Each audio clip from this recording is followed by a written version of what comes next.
Anxious to find out more? Here it comes. This house is haunted. I didn't think you believed in the occult. With Mikey speaking in tongues and Simon tripping in his sleep, I'll reconsider it. Simon, perhaps go easy on Viv. That's a bit rich. You're always sending her up. I know, but something's not right. So you read it too? From her affect, not her lifeline. I'm thinking maybe she needs safe haven too. Viv, do you want the sofa? That's very kind, Steph. Very thoughtful. I appreciate it. If the blob cared, he would too. I'll get you a small blanket. Thanks, dolls. I don't understand where I fit in.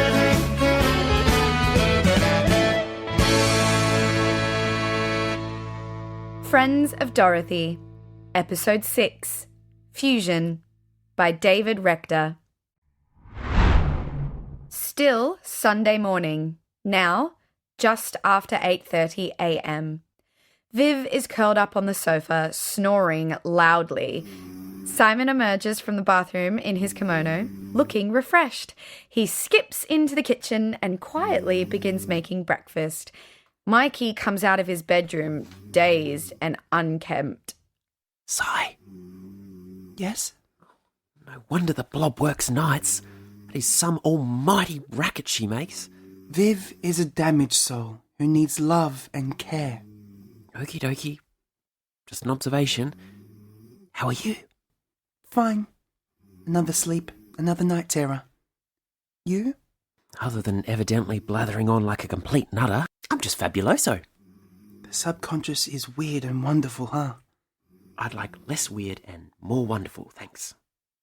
I know what's going on next door. You can see through walls now? Better. I have psychic powers, and I saw it in Viv's hand. What did it say? SOS? 000? Help? Kind of. I don't want her to hear us. Steph arrives, also looking bleary-eyed and dishevelled.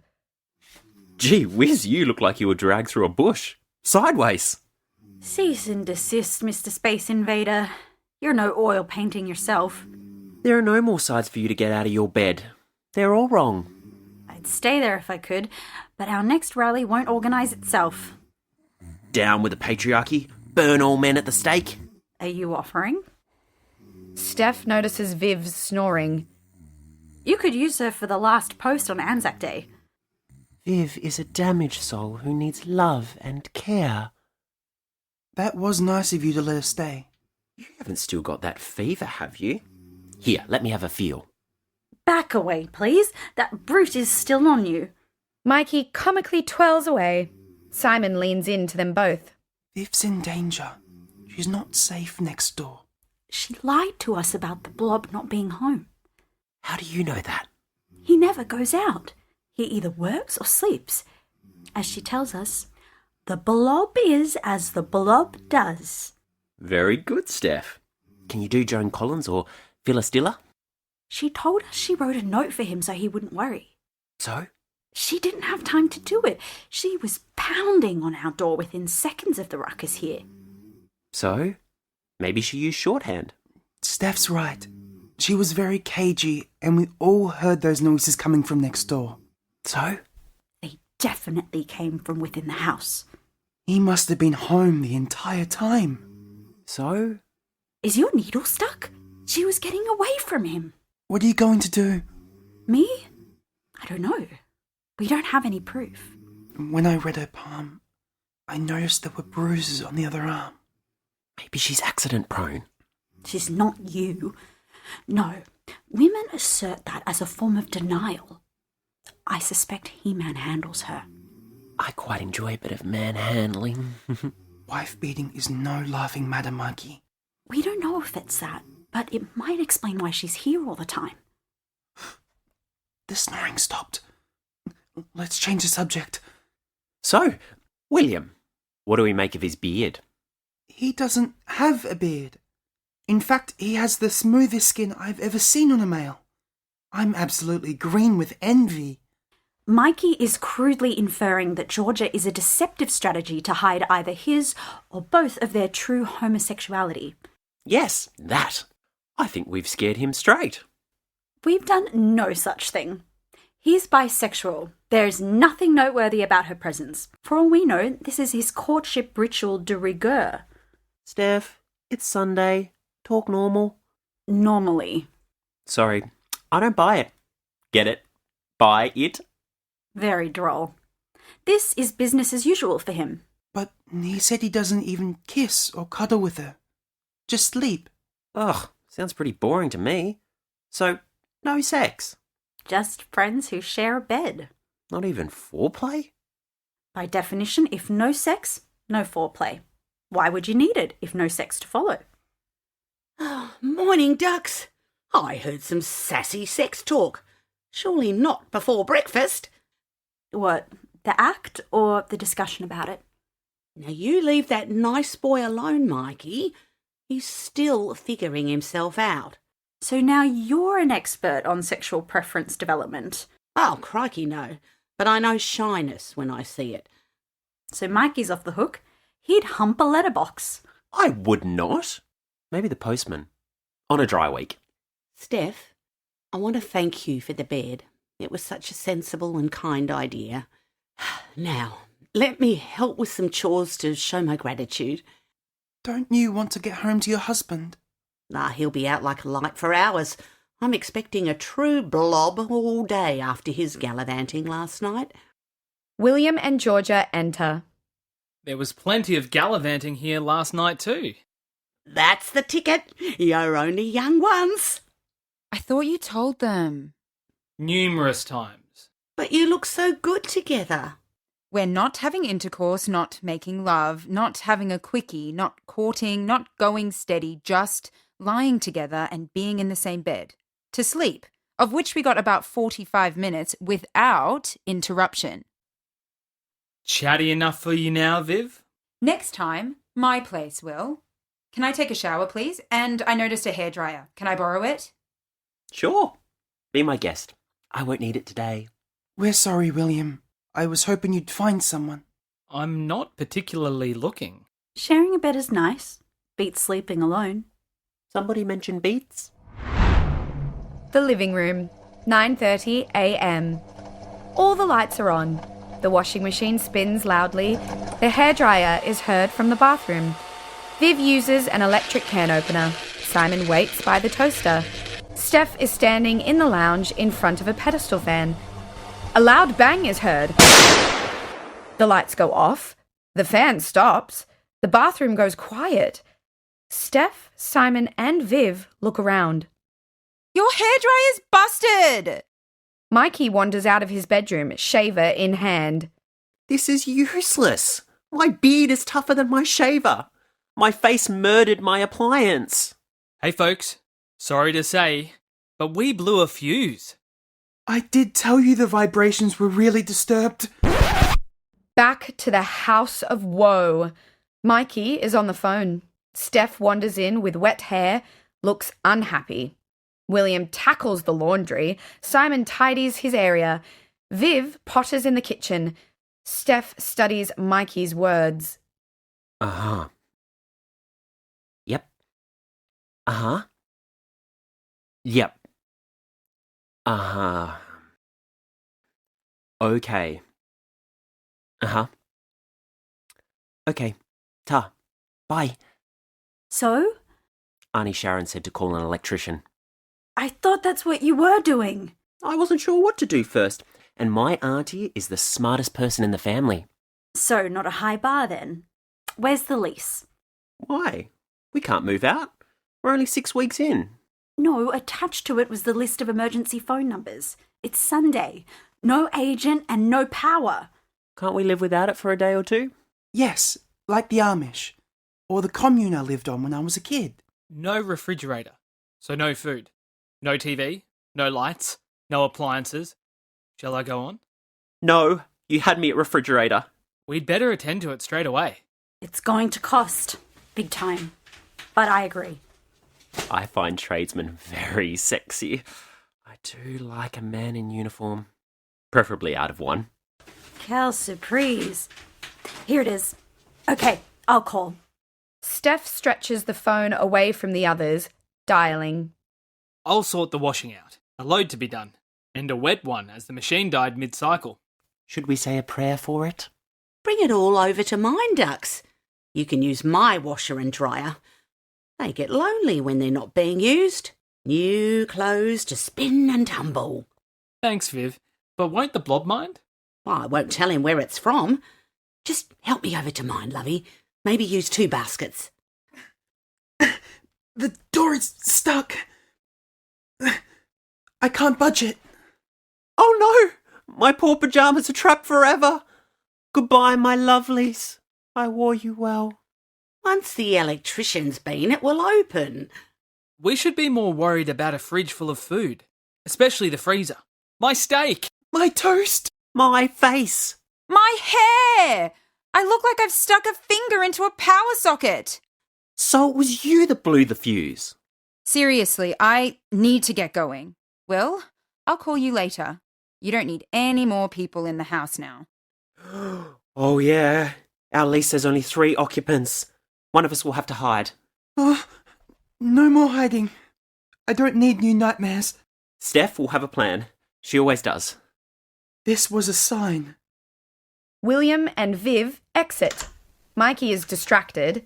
Georgia leaves. Sorry, Si. William's hands on my shorts really threw me. The fuse. It told a story. Of what? Goldilocks and the 3 bears? Can I be Goldilocks, please? I do like bears. Actually, they seem into me. Must be my flawless skin. It was illuminating the cosmic vibrations. The what now? We overwhelmed the system.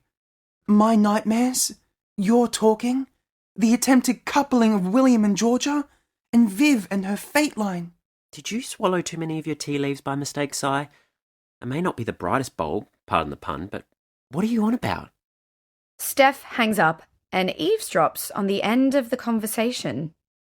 The fuse is a symbol of just how much energetic disturbance that was awakened during the night.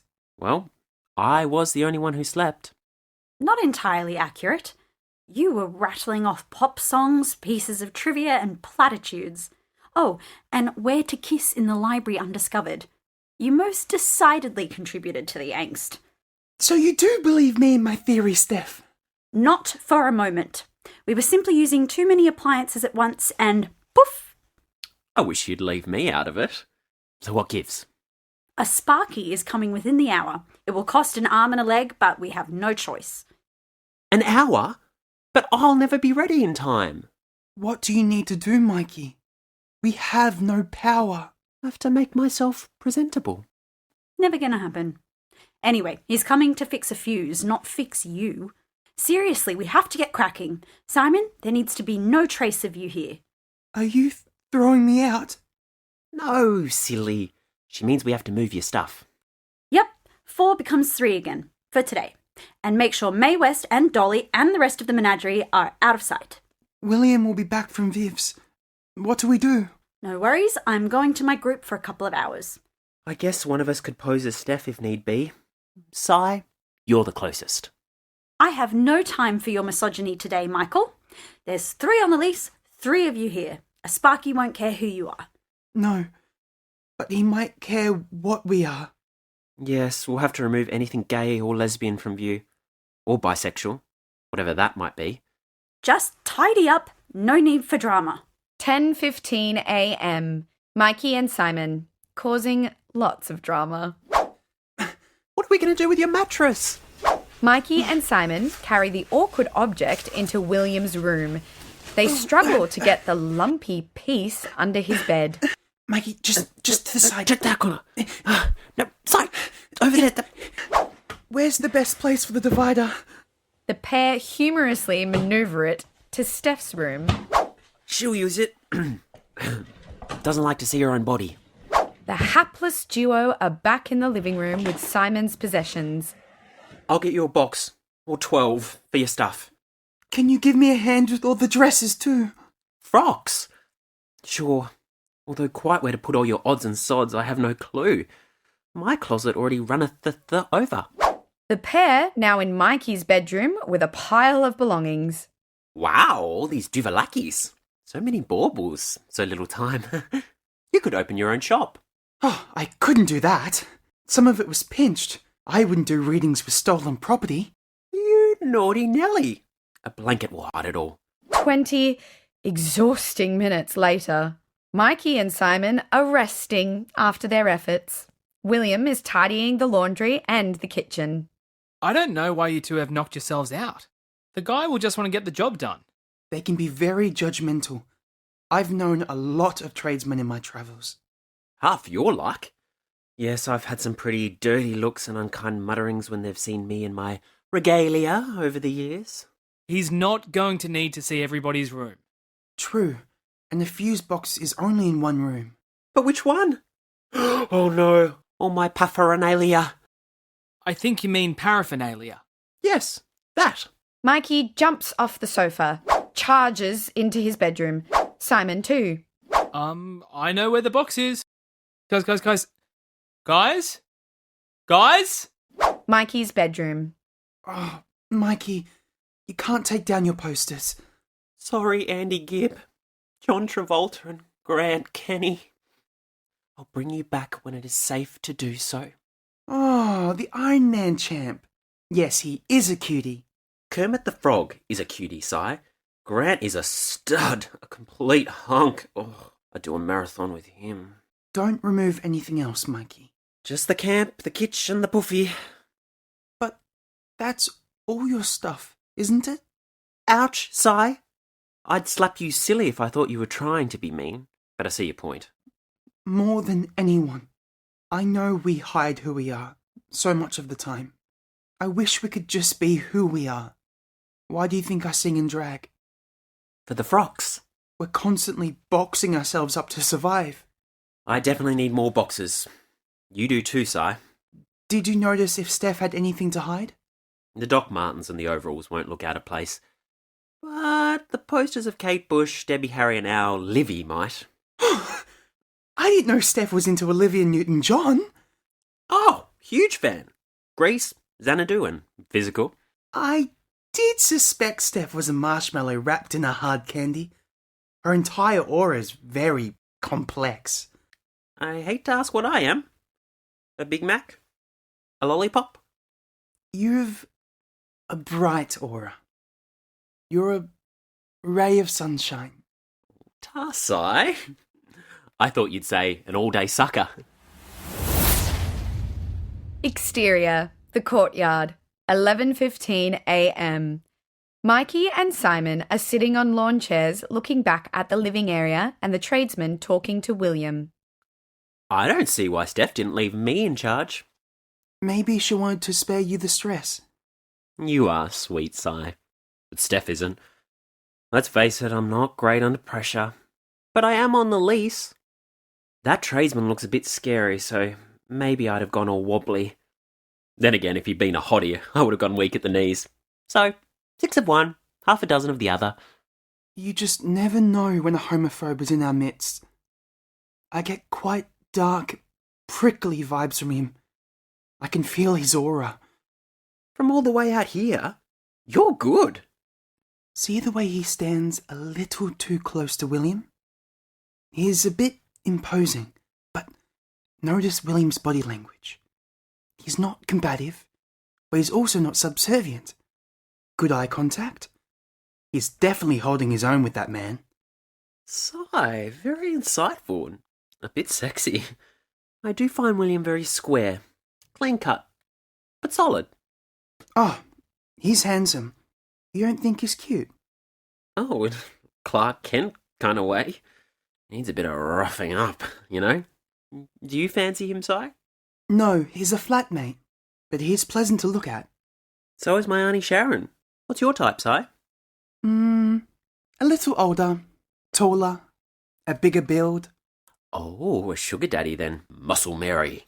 No, just a nice, kind man with some maturity. You? Oh, I'm not fussy. I don't go for pretty boys. They're too much like hard work, but those with a rugged handsomeness will do me.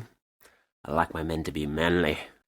The problem with meeting guys in dark places is, well, you don't get to see them properly until you've done the deed. That must be tricky. I prefer lots of sunshine. I like to look into their eyes, the window to their soul, into their heart light. Yes, well, we all look better in the dark. So you might think you're having it off with Robert Redford or Ryan O'Neill, but afterwards you realise it is Mickey Rooney or Elton John. So in the end, it's really a lucky dip. Or unlucky dip. A short time later, in the kitchen, Mikey and Simon sit on stools.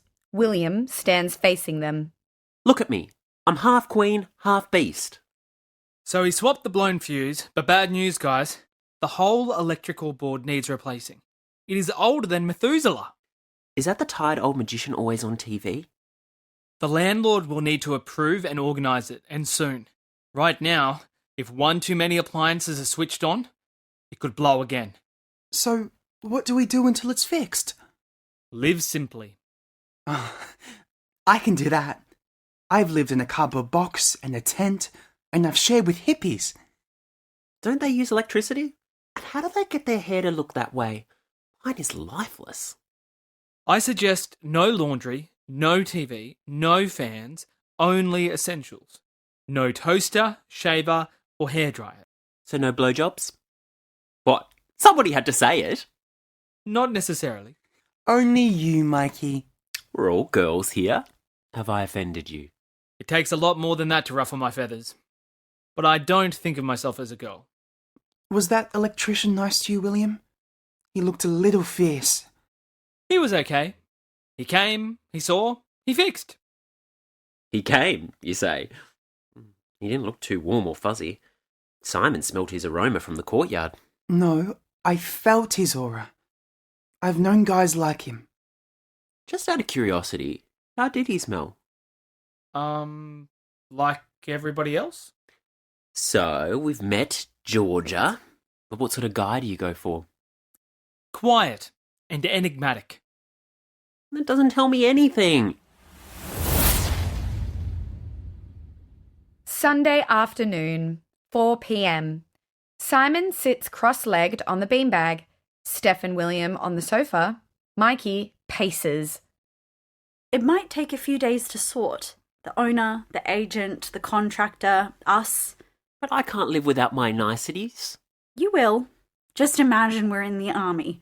That might work for you. I'd get too excited. My mistake. Think simple. You could do that. Simon looks angrily at Steph. He starts to interject. The bloke said it'll hold as long as we don't overload the system. So I guess that video recorder I was going to hire is a no-go? Sorry, Steph. No TV either, to be safe. Ooh, we'll have to make our own entertainment. I thought you did. 5 times a week. You could put on shows for us, Si. I think I'll just retreat to my room. Let's not catastrophize it. We have lights, a fridge, a gas stove, and running water. True enough. And half the world is either starving or homeless or both. Hello, Aloo. Honestly, you'd think she was homeless. Shh. Remember, she is a damaged soul who needs our love and care. Viv enters carrying 2 baskets of laundry. William leaps up, intercepts a basket. Simon, in respect of Viv's arrival, scrambles up to help, but falls off the beanbag. Hey, my little cherubs. Why the glum mugs? Who lost a shilling and found 6pence? We have to live like Eskimos for a few days. No, the Amish, Maggie. Neither of them have electricity, Si. In Greenland, they have to rub themselves together to keep warm. Not sure how they cook, though. The house needs its power board replaced, so we have to use as few appliances as possible. I'll be happy to do your laundry until you're all sorted, dolls. Call me washerwoman. Done. Oh no, Viv. We can't reduce you to that. Well, smarty pants, where is the nearest river for us to take our clothes down to and beat against the rocks? Ever heard of hand washing? Yes, I do it dutifully after visiting the gentleman's convenience. You'd want to after the conveniences you frequent, and where your hands have been. Mikey purses his lips at her. He sits down dramatically. Steph realizes she has insulted him and pats his shoulder. Very good, Mikey. Hygiene is a rarity in boys. Oh, I'm forever on the blob to clean himself up. Ugh.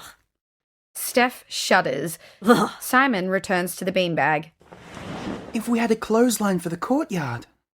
I really don't mind doing it, lovies. It beats mindlessly watching the days of our lives. Oh, the irony. No, we can't expect Viv to do the ironing too. Thank you, Viv. You're very kind. Perhaps one of us could come over and do the laundry in the evening, when your husband is at work. You're a good egg, Simon. That would be lovely company. But no more hand-holding. Palm reading. Sure. Maybe some tarot? I have to go and scrub off today's meeting. It got quite vitriolic at times. Now this mess. Let the taps run a while. I think we used up all the hot water earlier. Great. No sleep, night manoeuvres, 12 angry women, no appliances, and a cold shower. What about the homeless and the hungry? Steph? Steph? The hallway, in front of the 3 bedrooms, 5:30 p.m. Steph is seen carting the divider from her room. Mikey and Simon are in William's room having a snoop. Simon pops out. Would you like some help with that? I am more than equipped to transport this piece of furnishing from one room to another. A simple no thank you would suffice, Steph. Sorry, Simon. I'm fine. Just a bit ragged. A bit? Where's William? He ducked home to see his parents. 30 minutes is all he could tolerate, he told me. Oh, we haven't got long to have a poke around. Mikey, privacy, decency, and decorum. Thanks, voice of God. Darn those bionic ears. Help me with Viv's so-called mattress.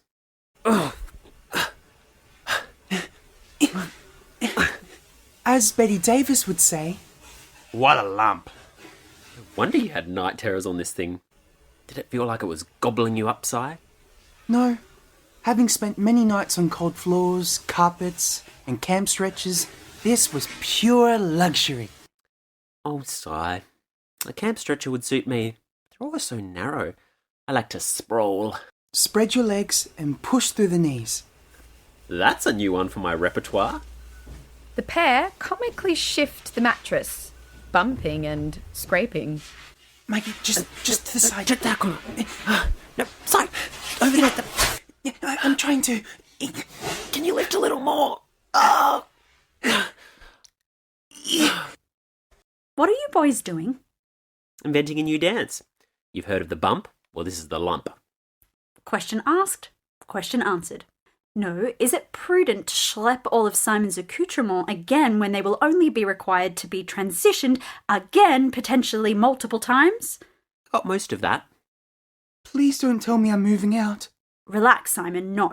But we will be having imminent visits from potentially an owner or an agent or a tradesman or all three, so we do need to keep up appearances, unfortunately. I stopped breathing through that. So did you. So, where should I go? I got nowhere else to go. I got nothing. Simon and Steph look at Mikey, who is all hunched over. Are you constipated, Michael? No, I'm acting Richard Gere from that movie. Don't quit your day job. Come on, let's put our heads together and think this through. Will they give us notice they're coming? Good question, Simon. One can hope, but given the urgency, they may just decide on a pop-in. What? Like Endora on Bewitched? Yes, Mikey, like Endora on Bewitched. If that does happen, we will be in breach. So no, we'll have to cover up again. I'm sorry, boys. Okay, just the mattress. It's good exercise moving it backwards and forwards. On your Si. Don't overexert yourself. Help him with it, will you, Mikey? William's bedroom. So, do you reckon he's bitch or butch? I haven't really thought about it. I have, but still not sure. He presents as butch, but as I've discovered many times, you can't tell a book by its cover. He's impossible to read. Unlike you, a magazine with lots of pictures. I don't get any particular vibe from his room. He certainly keeps it tidy. There's nothing out of place. It's a little anal, don't you think? I reckon he's a lot anal. Nice cologne, though. Mikey opens the wardrobe, considers smelling a top. He refrains. Supersonic Steph will have my guts for garters. Oh, look, he has garters. How quaint. Ooh, how spooky. What are we doing, Mikey? Trying to unwrap the sexual conundrum that is William. I thought we were resetting the house to avoid being exposed. My things are everywhere. Sorry, I'm easily distracted. I'm fine for all your bits and pieces in my room for now. But where am I going to sleep? William enters the room, surprising Mikey. Is this an inspection or a social call? Oh, we're trying to refit the house. In my bedroom. Steph, help! The kitchen nook, 6 p.m. Mikey, Steph, and Simon are on stools. William places laundry on the counter in front of each. Is it acceptable to have our privates on the table? After what we've seen and heard this weekend, I think knickers and socks are pretty tame. So what's the plan? I have to sleep somewhere. Why are you all looking at me for the answer? Aren't you the head of the household? Excuse me, I'm on the lease too. I've got my stuff in 2 different bedrooms, but I'm not sleeping in either. I'm nervous. This is our home. Do we really need all this cloak and dagger routine? I can't wear cloaks. They mask my physique, and sharp objects are ill-advised for me. Thank you, co-pilot. It is not a friendly world out there, and when that infiltrates our safe haven, William, do you appreciate how vulnerable it can be for some of us? I'm beginning to. I feel it as well. But if we don't begin to stand tall, we will always be at the mercy of bigots and ignoramuses. Shouldn't that be ignorami? I so resent that we have to hide who we are and our belongings for fear of exposure. It's the 80s, and yet we still live with a constant threat. When do we get to be free? Wasn't that the ideology behind creating this Friends of Dorothy household? Your own kind. Sure was, but we can't keep the world out. Hello! We can't even keep our next door neighbour out. Nor should we. Viv is a deliverer of joy. What about those disturbing vibrations? Are you cherubs still down in the dumps? Feeling a bit defeated tonight, yes. I won't stay as the blob is about, but I picked up a second chook and some hot chips for all. Not quite the panacea for what ails us, but incredibly thoughtful of you, Viv. Thank you. No cooking involved, so just enjoy it, dolls. Simon gets up and throws his arms around a surprised Viv. Oh, I better go. He'll have eaten mine too. I sound like a broken record, but I still don't know where to sleep for the next few days. You take my bed, Simon. Mikey gives a salacious look. Thanks so much, but William, what about you? It's easier and less noisy all round to lay my head on Viv's glorified sack in there until this is sorted. I'm up early, so as long as it gets returned to my room each morning, it will be fine. I'll leave my stuff where it is. Excellent plan to tide us over. Thanks, William. Well, actually, maybe it is a solution in and of itself. I won't need the bedroom any longer. Stay tuned for the next enthralling episode. You have been listening to Declan Clifford. That's me, as Mikey. Hello, my name is Tessa Nielsen and I am playing the character Steph. River Stevens is the actor behind Simon. The character William is brought to you by Riley Nottingham. Vivacious Viv is performed by Martine Halliday. Featuring in the guest role of Georgia is Rosa Ablett-Johnston. Hi, the songs you've heard in the series were composed and performed by me. I'm Barry Michael. Recorded at Big Ears Audio by Adrian Ricciotti and Tony Lazaro. And I'm Joanna Halliday, and I've been your storyteller. Friends of Dorothy was written, produced, directed, and edited by David Rector. One paycheck? What? No paycheck? Why, oh, why, baby, can't we get along? Why, oh, why, baby, can't we get along? We've been fussing and fighting ever since we've been fussing and fighting ever since we've been fussing and fighting ever since we begun. Copyright 2024.